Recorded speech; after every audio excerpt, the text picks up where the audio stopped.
Hi, I'm Mike Wagner, and this is the developer edition of my previous video on the SyncTwin Floorplan generator extension for NVIDIA Omniverse. If you haven't seen that video, you may want to watch it first to get an in-depth look into what it does. In this video, I'd like to share with my developer friends how it was created and give some insights in the internal structure. So let's launch the Omniverse Code application from the launcher here. That's the best environment for extension development.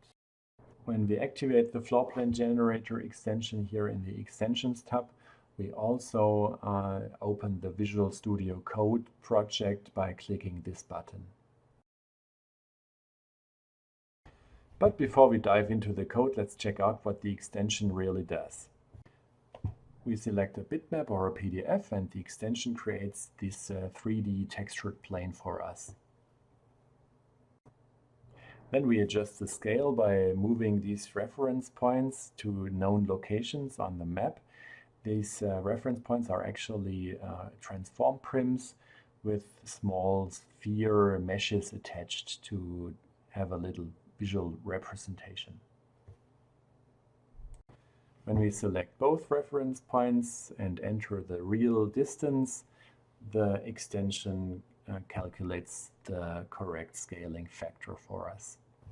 We can hit the Create button and the floor plan is recreated in the correct size.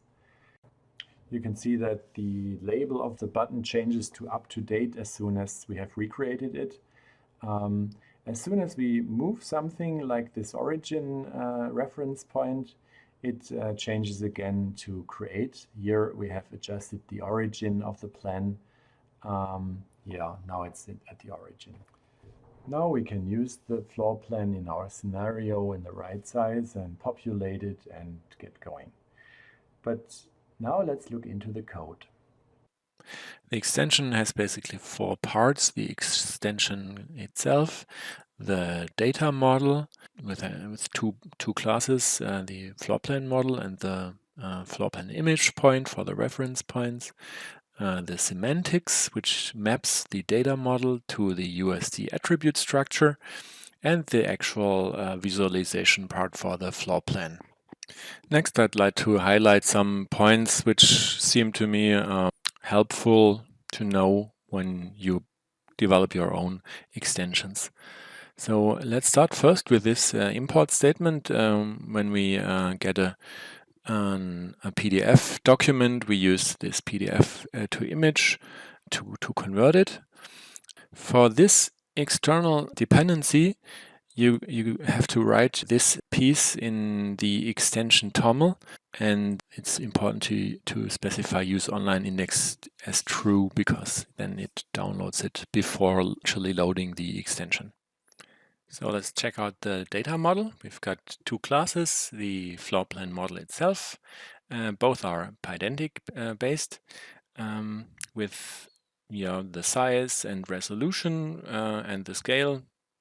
Size is resolution times scale, and the actual image URL.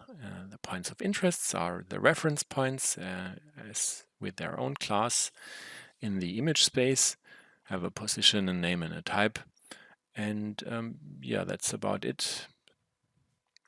Now let's go to semantics. Semantics are the mapping of our data model to USD structure. And it's also important to put this kind of information in the USD structure. And if you have an application which can work with floor plans, so it can look into this attribute and knows, okay, it's a floor plan and has this resolution, and there is the image for it. And we use a write function which gets the USD stage, our data model, and optionally a path where to put it into a prim. We always have a default path for that. And also the schema and version which we have defined for this item. Floorplan has basically the resolution and image URL, and for all points of interest and a prim with the point of interest, basically. The point of interest is a prim with all again our attributes, schema, and name and type, and the position is coded as a USD transform prim. Note that we don't have we have just the structure and the attributes here in this semantics, and we fill it up with graphics items in the simple viz part. So we don't have actual, so we can only have USDs with the pure information and the structure, and we add on the visualization in a second step. Third part is the visualization. Actually, also write a stage, model, and path.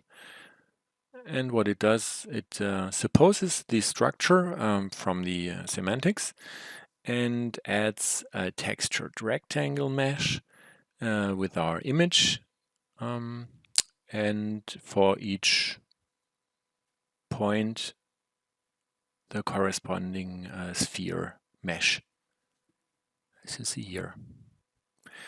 This create material and create textured meshes are taken here from a utility class, which has basically these functions to create the mesh and create a material. That's basically taken from the example code. Maybe it's interesting to know about selection handling. You may recall that we can select two reference points and enter the real distance. So we need to get a callback when selection changes. There is a callback on any stage event. So we register a subscription for stage events, and in the stage event we check if the event type was a selection change, and then we react on it. Last, I'd like to show how to react on scene changes. For example, when we move our origin reference point, we want to update the create button that we can recreate our floor map.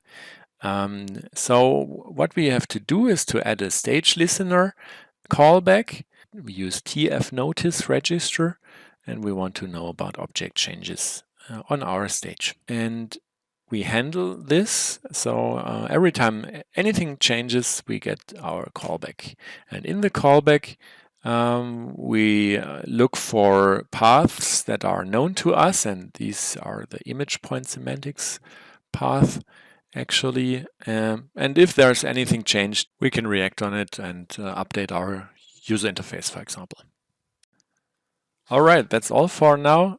I hope you enjoyed it, and I'm not the Python super expert, so if you have any remarks or things I could do better, just let me know. And yeah, if you have any other comments or suggestions, please write it in the comments.